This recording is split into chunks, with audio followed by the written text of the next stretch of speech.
Captain's Log, Episode 63. This week's episode of the Beer Avengers podcast is sponsored by the Beer and Cheese Collective, located at 35-11 Ditmars Boulevard in Astoria, Queens. Enjoy their eclectic array of craft beer, artisanal cheeses, and specialty grocery items at the Beer and Cheese Collective. On this week's 5-Pour Beer Cast, Captain Huck and the Beer Wonder reflect on our traditional subject through a seasonal lens and assess just what summer 2022 looks and feels like in the Beer Avenger sphere. Are you having the summer bummers or the opposite of that? Whatever that might be called. The Beer Avengers cover the spectrum of our seasonal feelings in about an hour. Remember to like, star, and subscribe whenever that feels appropriate. And send us your emails at thebeeravengers@gmail.com if you have any questions, suggestions, or if you just like hearing us talk about you on the show. And now, without further ado, please enjoy episode 63, Bitchin' Summer. Oh, we're the beer Avengers, beer Avengers, beer Avengers. We're the beer Avengers. Welcome to the Beercast, everyone. Coming to you from an undisclosed location in Astoria, Queens, I am Captain Porter Brown Stout. And coming to you from an undisclosed location in the Central Valley of California, this is the Pale Male Hophead Huck. And coming to you from the County of Kings, it is I, the Beer Wonder. And we are The Beer Avengers.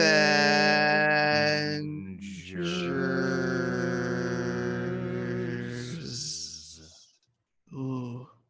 Very nice. Best one yet. That was real good, y'all. Especially given some of the challenges we've had recently about syncing up. That was beautiful. Yes, absolutely. It's worth the time we took off to be ready to do it right. Yes. Welcome to the Beercast, everyone. Back again here with Hophead Huck and the Beer Wonder, and all of you, the Beer Avengers out there. Because if you're listening, you're a Beer Avenger too. If you're new to the Beercast, you may not know that. Those of you who've been listening all this time, who've been constantly playing the loop of the last 62 episodes, we know you know, but this is for everyone. It's really exciting to be back here. We have been sort of like taking a little bit of a summer break, but we're back in our various virtual studios, and this is exciting, isn't it? Yeah, it's been a moment since we all joined forces together. I know we've been spreading some beer goodness, on our own individual things, but sometimes you do got to check in to make sure that the team is all synced up around our collective beer goals. So I'm excited to hear what you all have been drinking and share a little bit of my misadventures out into the world, even though some of those paths have crossed with you and our other fellow named Beer Avengers out there. Oh, I don't even know why that's an although, because that's always often part of our stories is our shared experiences and our disparate experiences, and just bring them all together in a wonderful, what's that word you use, Huck, when you mix two beers together? A melange. Yes, what our very experience is a melange of beer venturing. I'm sorry, Yes. how can you say that again so we've got a clean one? It's a melange. Okay, wait. Oh, got you. Okay, one of us. Yeah, go ahead. It's a melange. It's a melange. I feel like we need to add that to the soundboard. Just throwing that out there. Yeah, I think we definitely do. It's a melange. Could get a melange going today. Yeah. I think we're all going to be a little more coherent though when we finally get these first pours in. We don't have a guest since Huck is back with us regularly now, so I'm not sure. Who do you think should go first, Beer Wonder? That's a great question. Well, let's see here. So it is, we are actually drinking at a more happy hour time for those of us on the East Coast. But given that, Huck, I believe it is close to 4, almost 5 where you Almost are. 5 now. Almost 5. Well, that is perfect happy hour times. You're still in that window where you're going to get a discount on the beers. So I think we should go first. Well, I've been waiting a long time to present this beer because as soon as I saw it in the store, I knew I had to buy it. Mm. And it's called, you ready? Get ready, Captain. Okay. You gotta be real. Okay. I'm just going to show it. Mr. Sparkle. Mr. Sparkle. Oh, that's a beautiful can. It's called Mr. Sparkle. It's from Belgian Beaver Tavern. I believe they're in the San Diego area. And yeah, you can see I've that, been to one of them. That the character here is a beaver. So I'm going to have to ask because as we all know, Beer Wonder is a little bit not hip to the times of most pop culture. Is this Sparkle character something important in pop culture? It's a Simpsons thing. There was an episode of The Simpsons where Homer found out there was that his image had been stolen for I think it was a laundry detergent called Mr. Sparkle. Shouldn't have had you go first. So that's sort of like an anime version of Homer on there. Oh, right. And so then the family all went to Japan to meet Mr. Sparkle in person. Yes, and this is appropriately, it's a Japanese style lager. So it's a rice lager. Oh, very good. I have my nice. I don't want to spill on this keyboard, but we'll give it a shot because I'm doing my right-handed pour. I know you got to get the image in there. I'm just going to move this keyboard out of the way. This is my For phone. those of you who don't look at our website, you really should, because you will see this wonderful can here. It's basically Homer Simpson, the anime version of Homer Simpson if he were a beaver. So that sort of fits in with the whole Belgian Beaver thing. Oh, now, very nice. That is so crisp and clear. That is the it feels like the ultimate crispy boy. Like it feels like it's trying to be the perfect crispy friend who will get you slightly drunk and also sparkly. So it's as you can see, the little beaver there, and that's the Simpsons character, Homer Simpson. Although I don't know if they have copyright issues with this. Anyway, Belgian Beaver, great stuff. It's a real traditional Japanese style lager, but being it's Belgian Beaver, which is a terrible brewery name, it's got a nice hoppy flavor to it, much more of an American style lager than Japanese. But hey, we'll go for it. Let's get those other beers open. They do some really nice lagers there. When I was there in November, I had it was a dark lager, but it was called an unfrozen caveman dark lager. Yeah. I remember you talking about that one. Yeah, that was a fun one. It sounded like fun. Yeah. Oh, so we've had Belgian Beaver on the show before? No, we haven't. We haven't. I don't think we've had them on the show. We definitely talked about them after my trip to San Diego. Yep. All right, we'll get more about that. I want you guys to be able to. Oh yes. I don't know. I'm not sure what the arbiter of politeness chooses who goes next. Oh, thank you. Goodness. And it would only be polite if I let the captain go next. Excellent. He is the captain. Thank you very much. Well, over the weekend, I took a trip, and I'm going to be talking about this a little more about, took a nice little tour of some Jersey Shore breweries. And the last one I went to was called the Little Dog Brewing Company. Oh. And this is their Seafarer Stout. Ooh. You see a little dog there. He's got a little dog on it. I guess the can's a little bit greenish. That's why it seems a little translucent here. Mm-hmm. In my masterful technology here. So here we go. Oh, that's a lovely crack. Captain lives in the future. We're just in the past. All right, here we go. Oh my gosh. Oh, it's a dark. Why am I even surprised? This is a dark beer. It is pouring slowly. The head production is tiny. This is I think only about a 5%er though. Yeah, it's got a little bit of a nitro looking head to it, but I see a little caramel color there. Yeah. Nice. It's a dry Irish stout. Oh, all right. Well, it's something that a little dog would enjoy. I would certainly hope. Well, I don't know if it's actually, if you should give it to your little dog. Just a capful at the most. Just a tiny bit. Yeah, the hops would be problematic for them. They don't do well with hops.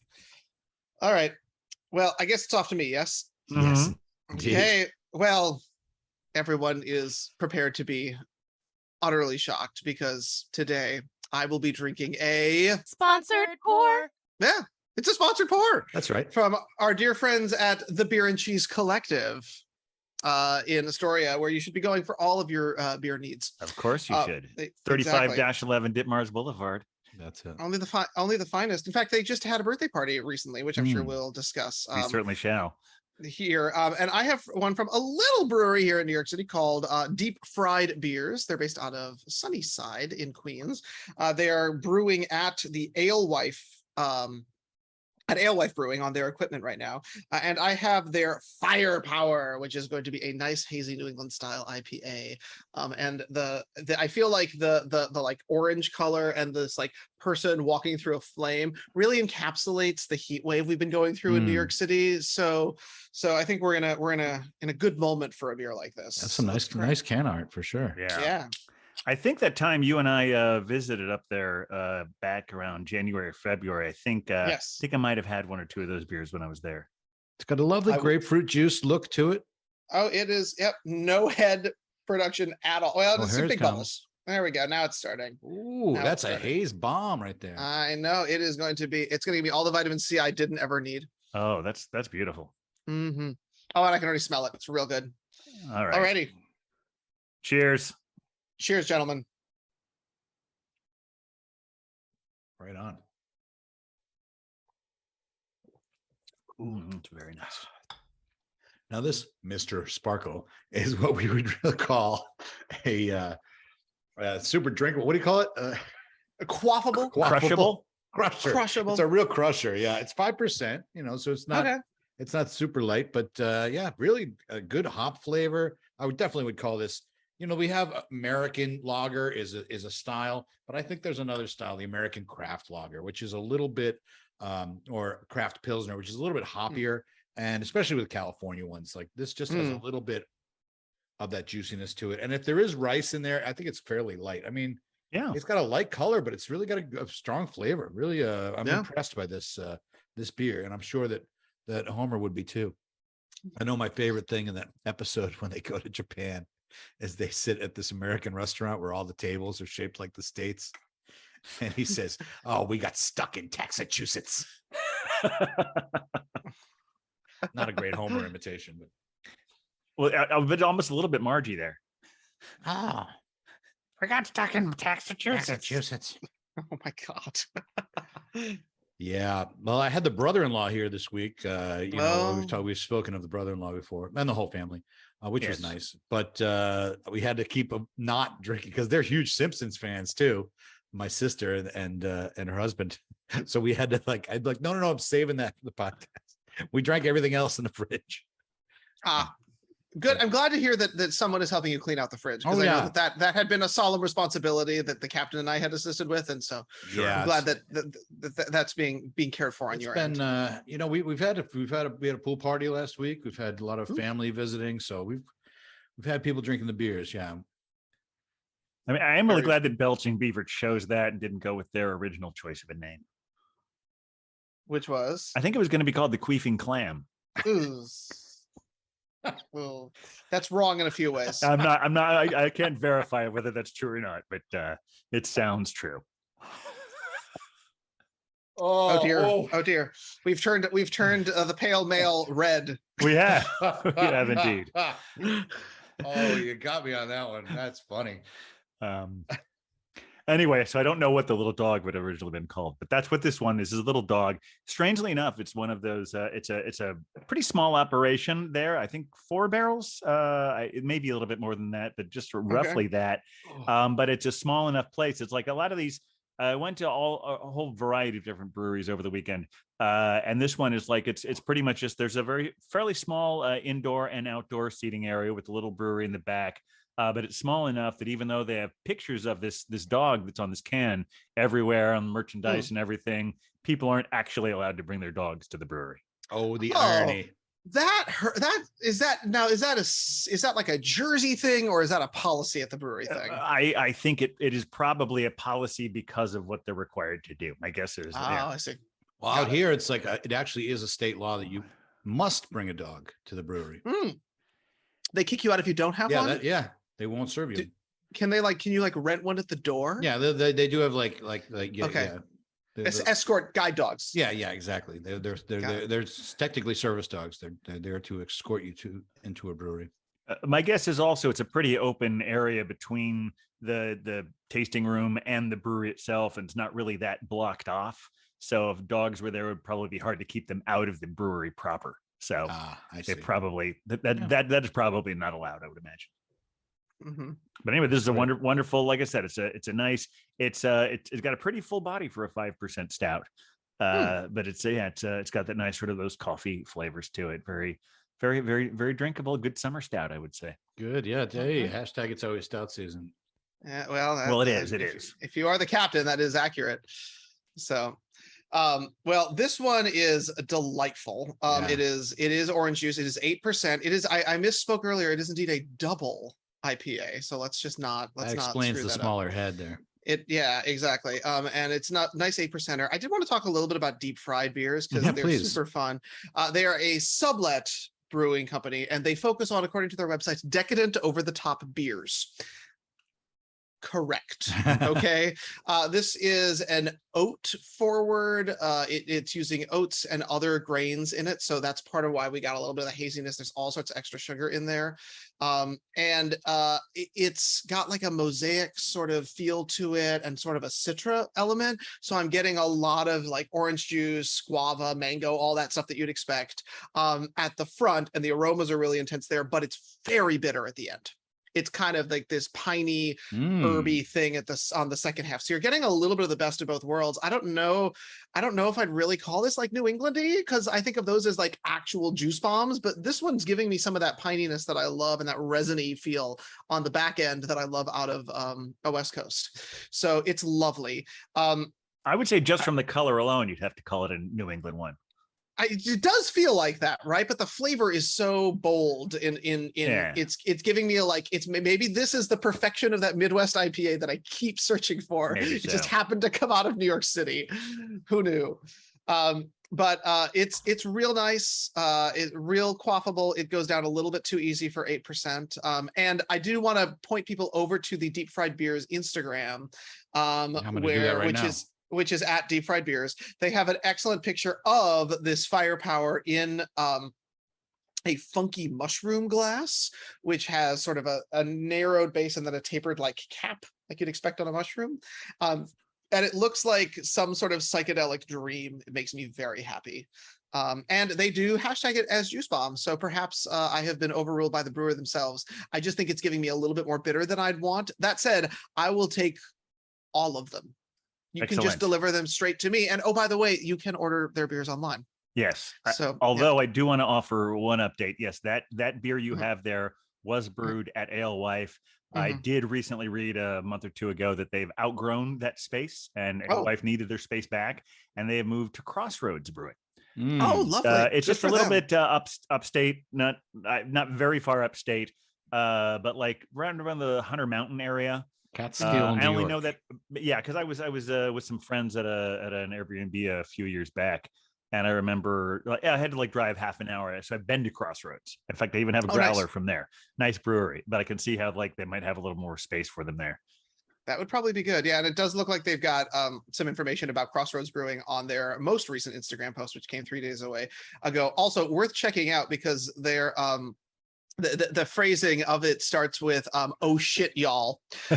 So if that gives you a sense of who these people are and their vibe, that's clearly what's going on. And this beer is definitely an oh shit y'all beer. We will clearly have to make a little trip up to Crossroads Brewing just to pick up a couple and maybe try some Crossroads beers too, because while we're there of course there's great brewers up there.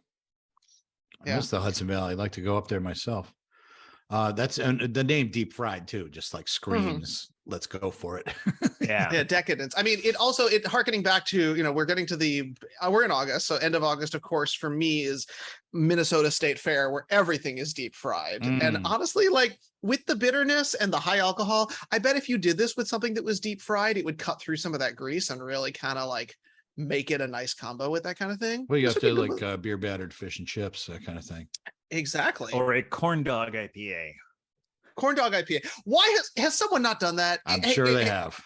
Okay, internet listeners, if you have a corn dog IPA, send it our way. I'm quite certain there's got to be a cotton candy sour as well. No doubt. That actually, I'd be interested in funnel that cake one. And stout. My feelings on sours. Certainly with some with I'm not I don't which one would have the with the butter carvings? Where would what style would the butter carvings fit into? Oh gosh, probably like a cream ale of some Yeah, I sort. think that you know, might or work. like something that's on nitro would be there. I'm curious. Well, we should check it because now the captain and I are buddies with everybody and everybody who's everybody in the Minnesota Oh, yeah. beer scene. Yeah. After our Brews Less Traveled episode.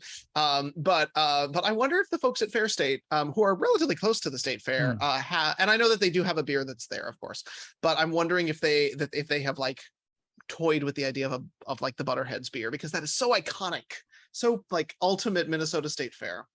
Yeah, I'm just trying to it seems like there's some beer people are always throwing around the various things they're tasting in the beers, and they're like, it's got a kind of like buttery taste to it, and I'm not sure which beer that would be. Well, buttery is usually an off flavor. It's supposed to be an off flavor, yeah. Sure. Yeah. All right. So if the beer is buttery, we may be in trouble. But that said, you can control for that. I forget which of the things is doing that, but perhaps you just make a buttery beer. I mean, butter beer, that's like a Harry Potter thing, definitely right? a Harry Potter thing. Yeah. Okay.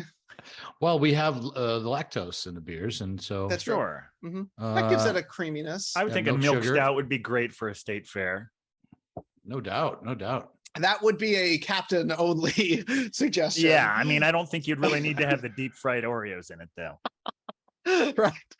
Well, this also sounds like a good task for our friends at Evil Twin. Deep fried Oreo milk, Imperial milk stout. Yeah, that's it. You know, it's funny. The last one I got from them was called Even More Cookie Monster. It was I think the funny thing is that like they claim it was supposed to be a chocolate sandwich cookie. I think because they didn't want to get any copyright trouble by saying Oreo, and they especially didn't want to get any copyright trouble because they made it really confusing and put a chocolate chip cookie on the can. But said chocolate sandwich cookie. It's very confusing, but it's a nice beer. Yeah, they put a chocolate chip cookie, but it's chocolate sandwich cookie. Okay. Yeah, it's a little mixed messages there, but they're into their sweets, their pastries. They do like it sweet, and they like avoiding copyright infringement, unlike our otter friends over here who are just aiming straight for it, aren't Beaver. they? Sure. Beavers, there we go. It is otter, beaver. See, now I'm ruining it too. That's why I think the captain's right. They must have just fallen back on this title because it's not a great brewery name, but every beer I've had from them has been stellar. You know, they're into the hoppiness. I mean, they're right up your alley there. Beer Wonder with the like super hoppy beer. I had a hoppy pilsner and I was like, this is too hoppy. Ooh. What? I was like, yeah. Hophead Huck says something is too hoppy. I was like, this is an IPA. It's an IPA.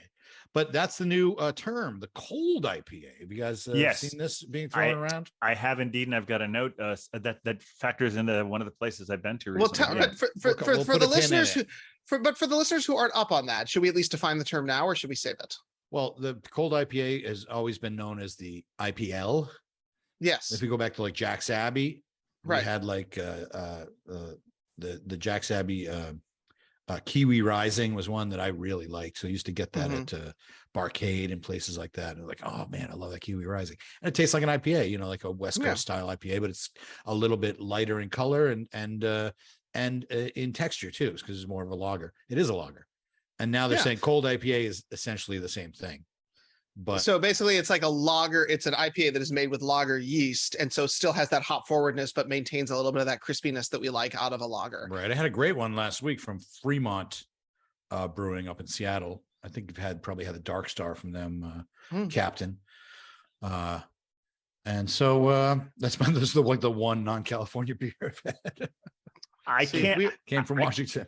I can't speak with authority in this because I was just beginning to scratch the surface of researching this moments before we all met tonight. And there are people who dispute that they are the same thing. But a cold IPA and an IPL aren't necessarily the same thing. But I don't know if it has something to do with the yeast. The thing that I was reading was indicating that cold IPAs are still a little hoppier than an IPL, but you know, I can speak with no authority whatsoever. So all of our IPL fans out there and your cold IPA fans, you know, you can duke it out in the comment section. I do love that we're on the cutting edge right here of the beer debates, as it should be in Beer Venger land. Definitely. You know?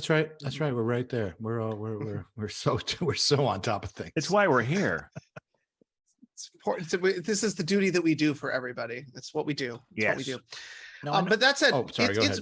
I was gonna say it's been a bit since we've been together, and so I do feel like it is important that we report to our listening world about what is happening in the beer venture sphere. Yeah. What's been going on in the yeah? Because I've had a couple of weeks where it's been like a little slow, and other places where I visited a lot of places, and yeah, I have a few ideas about how my summer of beer is going. But how do you guys feel? What do you think about your summer? I want to hear about your summers of beer. Yes, but I also would like to my goodness, get a second pour going, so I'm not I have to drink quickly that and this is coming from my cellar. Okay. And so we're going to take a little visit to the Huckster's cellar. Here we go. Going to the Huckster's cellar, yeah. Come high water or hell, yeah. Filled with barley wines, elder stouts and fines. Going to the Huckster's cellar, yeah. Yeah. Oh, A little bit off there, but hey, I got something from the cellar. It's one of the first beers I bought when I came to California back in April. So it's been, oh my goodness, it's been in the cellar for a bit. This is called the Monkey Mouth Stout. The Monkey Mouth Stout. Oh my god. Okay, and it's got a what is it? That's one of the ones with the blue and the red nose. Yeah, what is that called? It's a mandrill. Mandrill, yes. So is a mandrill a monkey? I meant to do that research. I feel like it's more of an ape, but you know, let's split hairs here. Somewhere between a baboon and a monkey okay. lies the mandrill. Anyway, the mandrill's on there, and this is from appropriately Three Monkeys Brewing. I know there's a Three Monkeys bar in New York City. Yes, there is. And they're from, this is a local beer from Madera, California, which is just north of Fresno here in the valley. But it's brewed in San Jose from, it's got me let me do my left-handed pour here. A lefty pour. It's brewed at Hermitage Brewing in San Jose. So let's take a look at this. I've got this Burlington glass, which is, it's so dark. I don't think this is really a stout glass, but Burlington has decided that it is. All right. That's Choir of the Dead on here. Got a very healthy head there. Healthy head. Yeah. Very pretty. American style stout. It's also a very it looks almost like a nitro head. It's very, it looks like tiny little bubbles there, and it's really holding together. So there's good protein in there, good nucleation. Very exciting. Very chocolatey nose there. So, so cheers. Now I can sort of lay back and enjoy this a little bit as opposed. Well, here's the thing. We're gonna need the Huckster report on this one. So please do taste 7%. And tell us. Oof. And like I said, I've had it for 3 months, but I think it's probably older than that. There's no date on the can, so. Ooh. Well, that's nice. Nice. Real like non-adjunct, straight American stout. It's got that roastiness, super chocolatey nose, and that slight coffee finish there. So right on point. Good on you, Three Monkeys. There you go. Very good. That's beautiful. I also just want to acknowledge that apparently I am drinking the highest ABV beer. Yeah. This is only 7. I'm sorry. Yeah. I know this is, I honestly like this. I just need to accept this moment because this never happens. So that's why I think I'll probably at some point be having a second pour as well. I should hope so, because you can't let me have this moment. This is not how the world works. You could have it. The beer venture sphere is out of line if I'm having the highest ABV beer. So I think we're right on. And I do want to hear a bit about your summers and what we've been doing. Where we've been heading. Well, I mean, for me, I feel like I've been, I've been going to some places, and I have really discovered in all my recent trips to breweries and some of my favorite bars that I think it's a really, really great summer of beer if you like IPAs. It is. Out here, it's always like that. Yeah. Is it always though? I feel California. like it does feel that this year we are really IPA heavy. And I do wonder if that is a response to people going out again, and that like people, like we expect IPAs. It's summer. We want an IPA. I mean, my buddies at Five Boroughs just put out a not tiny juicy IPA. They did like the full strength version of one of my favorite beers out there. It's very exciting, but like that is emblematic because they drink beers that are, they make beers that are like of the time and everyone's going to want to drink. And that's what everyone's doing right now. This is not me dunking on IPAs. That is not what I'm trying to do here. This is me wanting to have more curated menus. And I'm not faulting. I'm not going to name any bars or breweries by name. but because I know that they struggle with what they think people want and what people do want.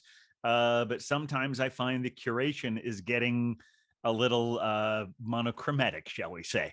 And I'm looking at, and like, I'll go to a place, they'll have 5 double dry hopped IPAs. And like, I don't know how much difference there even is between all of those different ones. And there'll be a few sours there.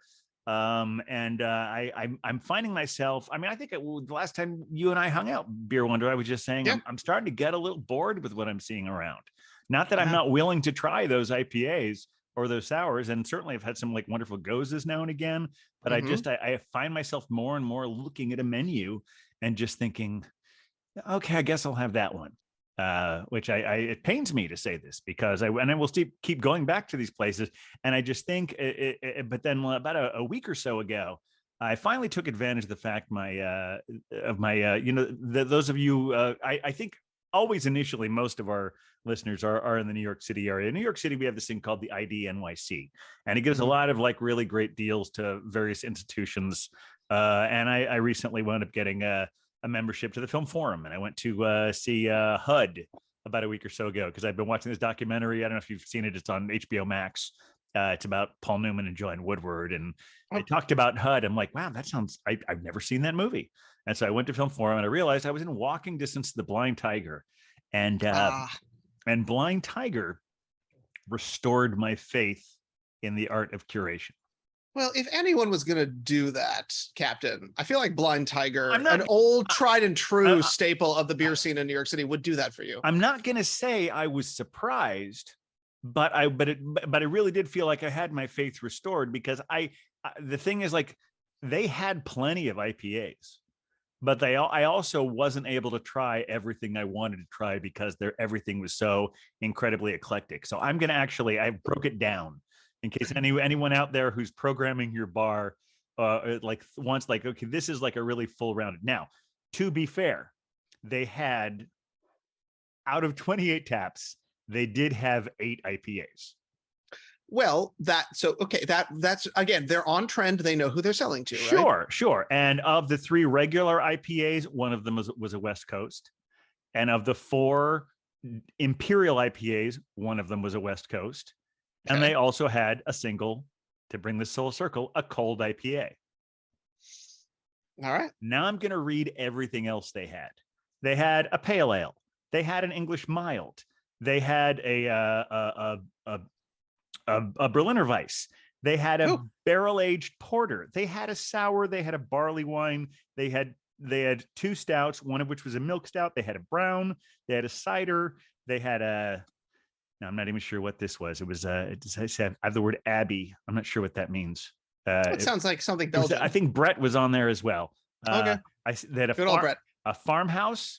They had a Mexican lager. They had a table beer. They had 2 imperial stouts. They had a Belgian white. They had 2 pilsners and an amber.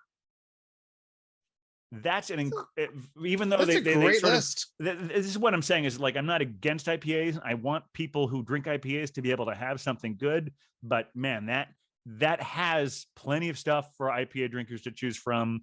Maybe sour drinkers might feel a little left out since there's only one of those, but really it's like an incredibly well curated menu, and I need to see more of that. Well, curation is hard when you are, in charge of a bar, as I'm sure it is. But they're like one of the original gangsters in New York City craft beer scene.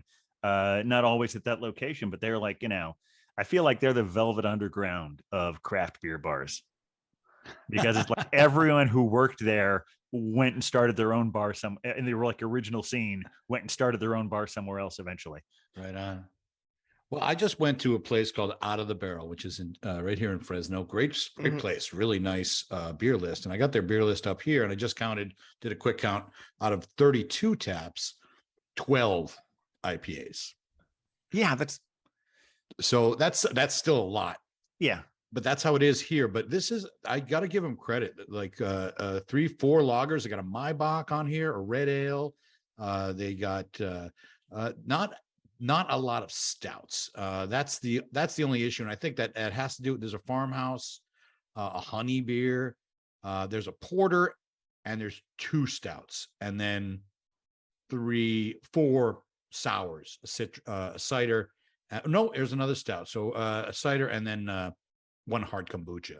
So it's pretty well-rounded list. But again, 12 IPAs. But that's kind of the demand too, unfortunately, for us that want a more curated list, in that people want that IPA, especially craft beer drinkers, because if you want a lager, go drink a Budweiser, and if you want a stout, go drink a Guinness. I don't know. I mean, it's like, but it does get repetitive. And I do feel like if you go to, like, say, Other Half, I don't want to crap on Other Half, great beers. They make probably one of the best at making the juicy IPA in the country. But if you go to their brewery, you will see they will have 13, 14 double dry hopped IPAs. And if you line them up, I mean, the difference between them is not, to me anyway, is not that different. It's strange. It's strange because they also do the dark stuff pretty well also. Very well. And I don't know why I don't know why they don't have it more, because recently Beer Wonder and I went on a little tour of some places in the East Village, and we could name them, but I want this makes me want to jump right ahead to our second stop on the visit. Was Proletariat recently opened at a new space, right, not far from their old space. And it was interesting about we talked about the Proletariat a few times here, and about how they've got some really interesting curated beer. And it's a little pricier than some places, but I think it's it's worth treating yourself now and again. But they were at a place down in St. Mark's. It was a tiny little space that if you were there at the right time of day, it was fine. But if you're there like on amateur drinker night, it would just you couldn't walk. You couldn't enjoy yourself. The nice thing about the new place, it is definitely much bigger, but maintains that intimate feel. Okay, nice. It's really great. And they have a fantastic menu. And I think they had like 3 or 4 other halves that I wanted to try. And I may have only tried 2 of them because other half did fit into some of the categories that I like very much. Mm-hmm. And like I said, I'm sure that they had plenty of IPAs as well. I'm sure that if there was, Beer Wonder had at least one of them. I definitely had one of their IPAs there. Yeah. But I do want to mention for Proletariat, what I do appreciate is they do offer you shorter pours. That's true. Yes, that's true. And so you can, because I believe, if I'm not mistaken, I had shorter pours there because I knew we were gearing up for an evening. And so you can save a little money and also like try a few things there and not get completely toasted.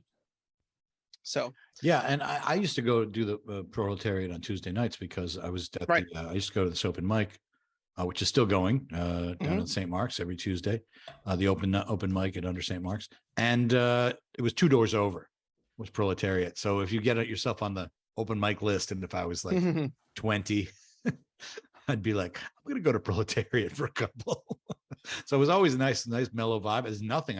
I've always enjoyed Proletariat, but yeah, it certainly seemed to be one of the most expensive bars for craft beer. They just they did charge a lot, but everyone's charging a lot now. Right. Well, they can afford to. But at the same time, it was nice to be back. And I gotta say, the new space is lovely. It's very inviting. It's a place that you kind of want to spend time. And yeah, it's pricey, but you feel like the atmosphere and the quality of beer curation definitely match up for the amount that you're paying. Yeah, it's a good spot for sure. Well, I want to know where else you guys went. They seem to have a nice food menu too, but we didn't have any food there because we went there straight from the Bronx Brewery's new place in the East Village. Yeah, that's They've right. got which was awesome. Yeah. Oh yeah. Mm-hmm. Big fan. And what I loved is like, I mean, that's another one where they had. I'm glad it was there. This is a beer that they're definitely not mass producing. I think it's only there, but they had a wonderful Baltic porter there that I had on draft, and they make burgers there. That it's like they're what they call I think the official style is called smash burger, not to be confused with capital S smash burger, because that's a chain, right? Right. Yes, smash burger is a style as well as a brand name. Well, and that's the style of burgers they had. It was a really, really nice burgers. I can't remember what variety I had or what variety you had for that matter. Yeah, I had one named after the city. I do recall being very impressed by their Ayanapa burger, which was based off of halloumi cheese, which brought me back to my youth when I lived on the island of Cyprus for a year. Yeah. And so I was all excited about that. But Swedish chain. I did have one of the Bronx Brewery's IPAs while I was there. It was delightful as always. And I gotta say, it's just nice to have those beers a little bit more accessible to those of us who are not going all the way up to the Bronx. It was nice to have a space where we could enjoy all of their beers together downtown. And I'm excited it's there. I'm going to say that I had an IPA there as well. You did? So just so no one out there thinks I just hate IPAs, I don't. I have seen you enjoy them, yes. And this one in particular, they have one that's on their regular thing called World Gone Hazy. And this was a different one with some spices that are similar to rosé. Called World Gone Rosé, and I just found that to be a really delightful beer. I enjoyed that one as well. So yeah. Right. So we hit the Proletariat that evening along with Brooklyn, or excuse me, Bronx Breweries, right? And then I'll be honest, we did 5 bars that night. Wow. And which I think was unintended because we were going on we were checking in on the East Village, just verifying that everything was still there. Sure. Because you have to every once in a while just make sure nothing like moved. But after we did Proletariat, everything started to get a little bit hazy for me. So, Captain, maybe you can help fill me. No pun intended. I'm going to give it in a second, but first I'm going to open up my second pour, which is very exciting. Another one from Little Dog called. It's just their porter. Oh, it's just a lovely porter. Yeah. Thank you for that musical flourish. Sorry, I don't know. Yeah. Well, beers need an introduction, and that's why Little Dog. Oh, this is the porter. Yes, right. This is the porter. Ooh, bold. That nice chocolatey porter thing, I think. Yeah. There it is. Let's get the nice little slating here going on. All right. So yeah, I believe now I think we went. You may be right that we went to 5 places, but if my memory serves correctly, we actually didn't go into one of the 5. That might be what it was. That might be what it was. We just looked in the window. I mean, so we did Bronx and Proletariat were distinct. Then we went and had a lovely backyard beer at a bottle shop where we were visited by. It's called Good Beer. Good beer. Good beer. I used to go there. But before we went there, we tried to go to Barcade, but it was a little too crowded for your comfort. Yes, we are, still COVID surging slightly, and I was like, "Oh, these are cheek to jowl. We're going to pass on that one." So, I used to do the Barcade too on Tuesday nights. Yeah, yeah. So yeah, we went to Good Beer. It was really nice. Got to sort of. I think they had Mexican cake. The Westbrook Mexican cake on a draft. Yeah. So I'm finding I see. It's not that I can't find stuff I like. It's just a little more difficult. It's if you really look for it, you can still find everything. And I just wish that were easier. But in any case, I'm glad it was. And so we hung out in the backyard with. And I do want to note, if you think I'm just IPAs, I did have a Hefeweizen while I was there. Oh, there you go. So yes, but anyway, we hung out in the back with rats. Is what I recall. And then we went to some other place over on St. Mark's that I'd never seen before, but it's maybe been there 2-3 years. It's just it's a little further down from where the old Proletariat was, but not all the way to the other corner. But it's like a bottle shop and a bar. I know what you're talking about. But I had never. It's a chain. It's a city chain. Is it? There's a few of them around. Yeah, I just can't think of the name of it. But yeah, I mean, they did. It was a good little spot. I was really impressed by what was on offer. Yeah. And we were closing them down too, so they were nice but eager to get rid of us. Yeah, it was funny. I was talking to when I was at Blind Tiger last week. I was another was one of those really great experiences where you just craft and carry. Okay, that sounds right. Craft and carry. That sounds about right. Yep. Yeah, because there's one in Chelsea. I mean, there's one in Gramercy. There's one on the west side. Right. We went to you and I went to a craft and carry once in Gramercy. Oh, that's right. When you were yes, I remember that. I remember I had a maple imperial stout from 14th Star Brewing. As one should. I just like it when I can just remember the one beer that I had at the place. Yes. Craft and carry. Yeah, they're good. They're a good spot. And that was where we called it a night after that one. I see. All right. It's also been kind of a go ahead. Yeah. I was gonna say we did well, but also I think I was a little, yeah, it was definitely crafted carry. I'm just double checking my own notes, but Okay. but I think the reason I think of it as 5 is that I'm pretty sure I had 5 beers that night, and that's Okay. very much the top limit for the beer It's wonder. a lot for Like the beer wonder. that's where we end. Yeah. Like 5 full beers. That's where we stop. Yeah, I honestly can't remember whether I had. I think I might have. I might have only had 6. Because I definitely You did have one more than me. I remember that. Okay, because I definitely had 2 at the first place, 2 at the second place, and that Mexican cake. Yeah, that's that. Yeah, that's 4, 5. Yeah, I don't remember for sure. Because I had 2. I had 2 at Proletariat, and then 1 at every other place. So that does. It's possible. I don't know. Anyway, but we had a lovely time. And just in case anyone was wondering, the East Village is still there. Yes, It hasn't left. It hasn't left. It is. It's still very much Just there. because I left. I know. It's still going. You took the soul of it, but the functioning is still there. It's still happening. The functionality is still. Yeah.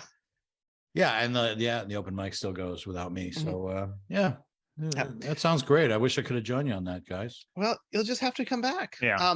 That said, I did go on a bit of an adventure with a named beer venture who is not with us. That would, of course, be the Globe Hopper. Oh yes. Yes, he sends, of course, his regards. And it had been just a minute since he and I had had a chance to catch up. And I always have a good time when I go out with him. So I proposed that we head over to the Big Alice Barrel Room in Brooklyn, where the captain still has not been. I still have not been there. That's true. Yeah, but it's a good spot. Huck knows. Oh yeah, I've been there a few times. Yeah. Yeah. Did brewery tours there. Yeah. Yeah, and I did want to just note that of the 13 beers that they currently have on tap, only one of them is an IPA. Yes. That's where you go if you want to avoid the IPAs. Could be. Yes. I see people walk out. Oh, really? Yeah. Yeah. I was standing outside Big Alice Barrel Room one time, and this guy comes out. He's like, "Do you believe this list? There's not one IPA on the list. Are you kidding me?" See, and I've never said that about stouts. Exactly. Well, Captain, clearly we need to drag you out there. Of course, the Globe Hopper, who is, I'm sure, listening, hey, will happily join us any day. But we had an excellent time discussing the challenges of the world and ensuring that the Beer Avenger Spear was well taken care of within our 2 worlds. I did also want to report that he has become an excellent home brewer. And is producing really good stuff. And so I know can't keep up with him. I still haven't poured the last one he gave me. I know. Yeah, and now he needs the bottle back, so I guess I'm doing that soon.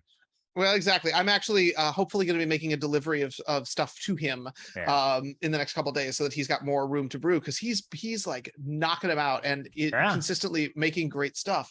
But what I wanted to what I did want to sort of throw out to there is that first off, they've got some really excellent milds that they've got out right now that are really interesting, and they're doing a wonderful smoked beer called the Low and Slow. However, the joy of the Barrel Room is that what they're trying to do is make barrel-aged beers accessible. And while I know that I am not allowed to mention specifically which beer it is, they do have a barrel-aged beer that will be going on tap there that they have been aging for a few months. They're going to be announcing a release party very soon for a really special beer that all the beer tenders I spoke to there that evening were very excited about. So if you're not already following our dear friends at Big Alice on the gram, make sure you're there, because they've got a very special barrel-aged beer. It's been going for over a year, and they're still working out the last couple of kinks of it to make sure it works out, coming out very soon. So keep an eye on what they're doing there. And the Beer Wonder has a lot of integrity, not telling you what it is, because definitely he's not going to tell us once we press stop. He's not going to tell us what it is. So we'll absolutely we not. Could just guess. None of you will know. The thing is, I know, because we have our millions of listeners at Beer Vengers all across the globe. I can't spoil the secret for them. Well, I've looked at the barrels they have in the room, so I could guess from. You probably could, and yeah, it's going to be a real fun one. So if you are a fan of barrel aged beers, make sure that you're keeping an eye on what Big Alice is doing, because I'm not a fan of barrel aged beers, and I will be there. Excellent. I'll say that there much. You go. Yep. That sounds like something to look forward to. Yeah, and perhaps may require some investigation. Right Just on. throwing that out there. Yeah. All right, well, guys, it's been a good show.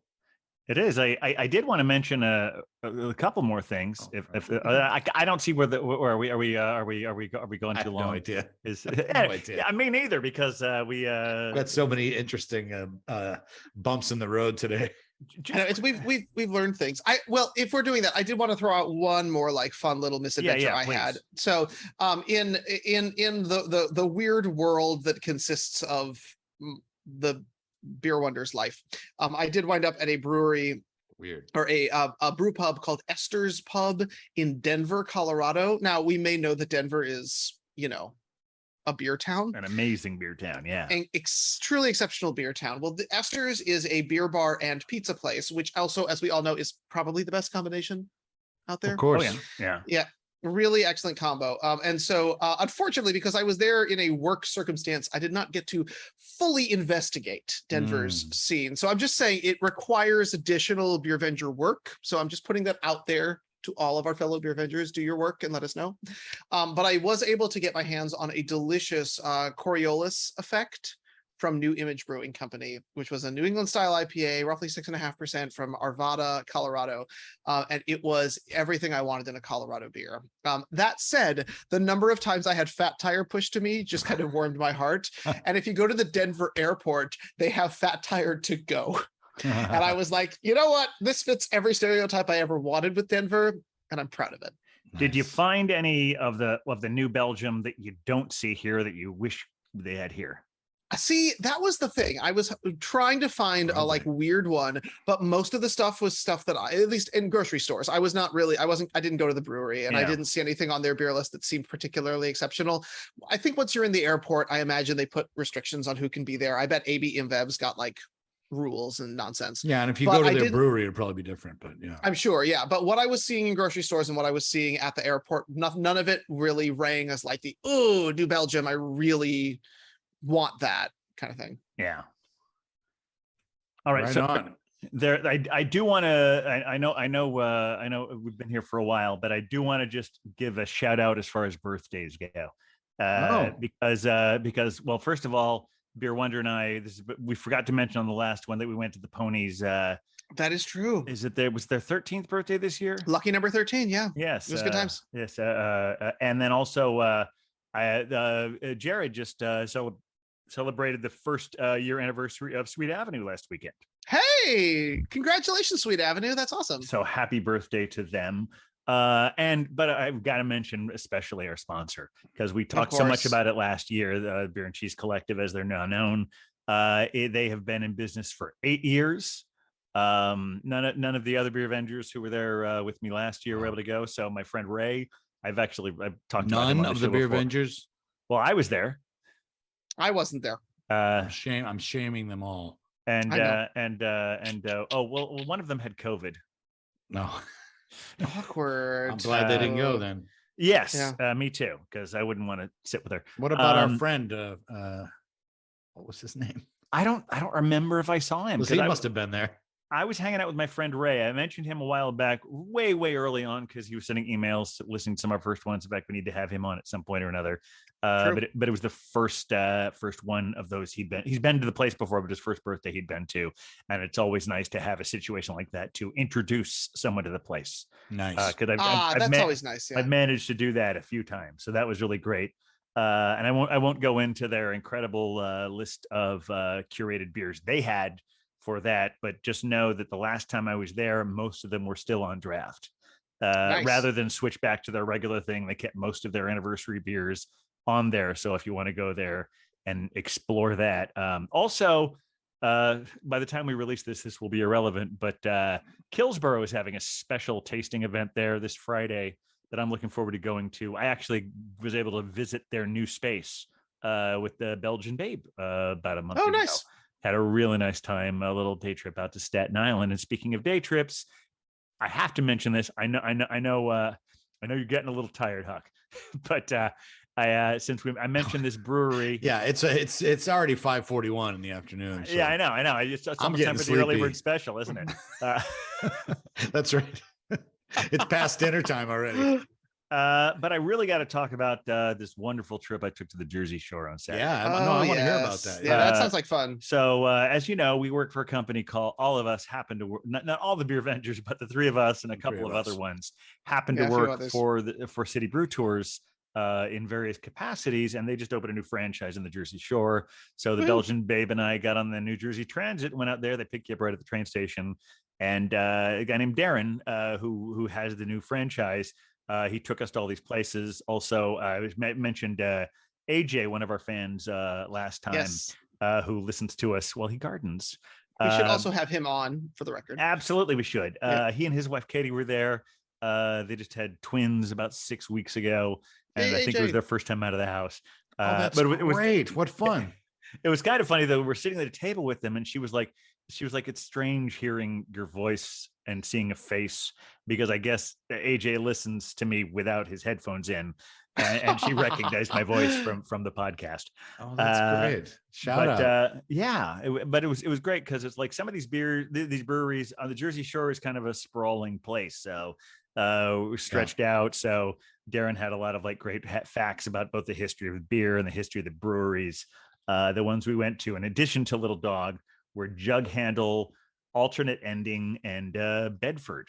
And it was really interesting because all of the different places had their own. I mean, it was a really nice bunch of breweries, as far as all had a very distinctly different character to them, including Alternate Endings. Is like this. Alternate Endings is in a former movie theater, and they really have a whole movie theme there. With like all these like they like the beers, sometimes all the ones they have there have some kind of like movie reference names to them, as well as Jersey ones, because we all couldn't decide whether because one of the beers is called What If, which is like, I guess, the idea like that's something else someone's thinking when they're writing a screenplay. Oh, Yeah. And then one of the other beers is called What Not, which I insisted was a New Jersey reference, because I think what not is something I hear is like a New Jersey idiom, at least certain parts of, we're like talking about so and so and so and whatnot.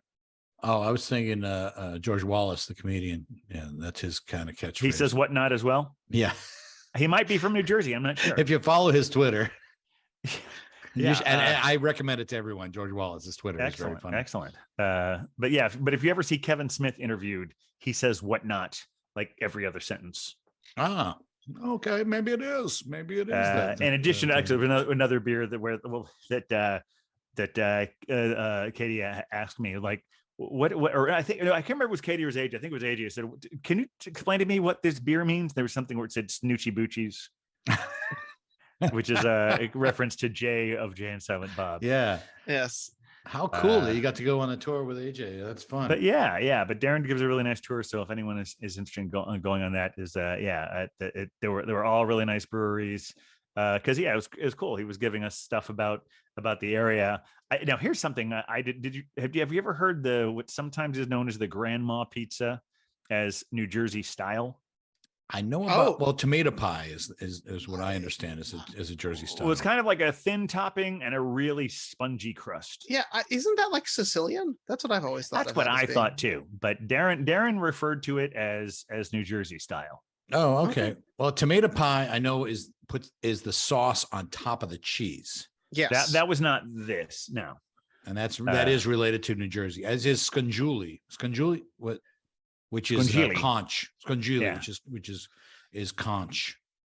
Yeah, this was it was nice. They get it like generally speaking. I don't know if it's how it is when you guys go on these various tours, where he would get a pitcher and just sort of keep distributing all these. I love that small things. That's the best way. But at this place we got there so because fun. It was the lunchtime stop.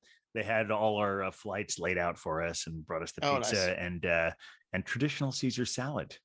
And by traditional, I mean including anchovies. There you go. It's rare that I got Caesar salad with actual anchovies in it. Well, I know they're not a sponsor, but I totally recommend City Brew Tours all over the country. And in New York City, we got great tours that are only the finest. Only the finest.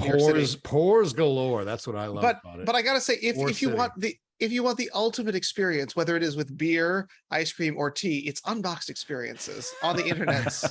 That's the one you want to go for. That's where you're gonna find one of us for sure. Most weeks. I also really want to. I feel like I really want to thank again Beer and Cheese Collective for sponsoring us, since we mentioned so many other people who aren't sponsoring us. Yeah, but they're still those other people, even the ones that just we love all those other people, and we're. I mean, that's the thing is we were mentioning all these people before, and we still will, but. Beer and Cheese Collective is our only official sponsor. I think and we love them too. Should sponsor us as well. We should look into that. Actually, they should. Yeah. They should send us beers, which they do. They do actually sometimes. They do, yeah. But that is true. Beer and Cheese Collective does keep us up Yes. to date on some of the freshest beers that are out there. And if that's something that you're interested in and you happen to be in Gotham City, make sure you swing by. Yeah, Sure. for sure. Sure. Or any of our other 14 cities. Is it up 15? We're up to 15 cities for I'm City not Brew Tours sure. now. I'm not sure. Yeah, it's a lot. They're all over the country. It's a lot. So And everywhere but California. they're still not in California. just No, I mean, saying, they're Huck- just not here yet. Huck, Fresno needs a tour, and Yeah, I if anyone's just going to do it, it's going to be you. Figures to start my own franchise. Yeah. Yeah, exactly. No It's problem. easy. Well, my summer has been summer of fun. Like I said, a lot of Yes. fun pool parties and lots of. I've had some really great beers this summer, but it's been a summer of injuries for me. Oh, I've torn a muscle in my left calf 3 times, Oof. 3 different times. The third time had me going to the emergency room to see if I had a blood clot. And the night before I went to the emergency room, I was pulling off my sock, and you can just take a look. You can just see my hand. oh dear. There's like a bend in your ring finger Yeah. there.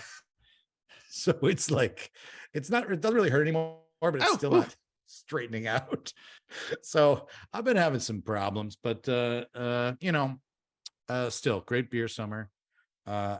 And California beers are so great. I really been enjoying a lot of breweries. And a shout out to the Market, which is where I get all my cans and bottles. And the Market is actually the name of the grocery store. What's funny is it's like this little old lady grocery store, and little old ladies, I love them. But it's like you wouldn't expect this incredible craft beer selection when you walk into this place, and it's there. They do single cans. They don't sell 4-packs of this stuff. Oh, wow. They sell single cans, and I go in and I pick and choose. You get 10% off if you buy a 6-pack. So shout out to the Market. That's where I got both beers I tried today. All right. So the little old ladies, they can't handle more than one at a time. So Well, what's funny is I went in one day and I had a full fridge, so I was actually getting groceries, and I wasn't going to get anything, but I'm looking. Of course, you got to look. This is something new, and a little old lady came by in her cart, and she goes, "That one's a good one. You should try that." And I was like, "Okay," and I bought it. She was right. Actually, I have it here, but I didn't drink it. It's the Cali Squeeze. So next time we'll get that going. That's a Firestone. Excellent. Brand. It's a blood orange Hefeweizen. It's a nice tease. Little tease for the next episode. Future episodes. Yeah. Wow, what a good show. Good show, guys. Yeah. All right. Thanks for listening, everyone. If you want to, you probably know this, but just as a little reminder, you can find us wherever you find your podcasts. And if you want to follow us and subscribe and review and all that, and reach out to us if you want to tell us what you want in future episodes. You can find us at the Beer Vengers. That's at Instagram. That's at Facebook. That's on Twitter. Or just thebeervengers@gmail.com. Still haven't got a TikTok going, but soon we're gonna get. Soon. I actually have subscribed to the Beer Vengers to TikTok, so you can show me how it works, or I can give you the login information. And Huck, and you can get Huck that started. is an influencer. Huck is an influencer. I did just have a video go viral. See, 1,200 views. Oh, well, just so you know, there's a cream for that. Thanks for listening, everyone. 2 crack ups in one show. All right, I love it. It's been a thing, and hopefully you had a good time. And now Huck will play us out. See you next time, everybody. With the beer Vengers, beer Vengers, beer Vengers. We're the Beer Vengers.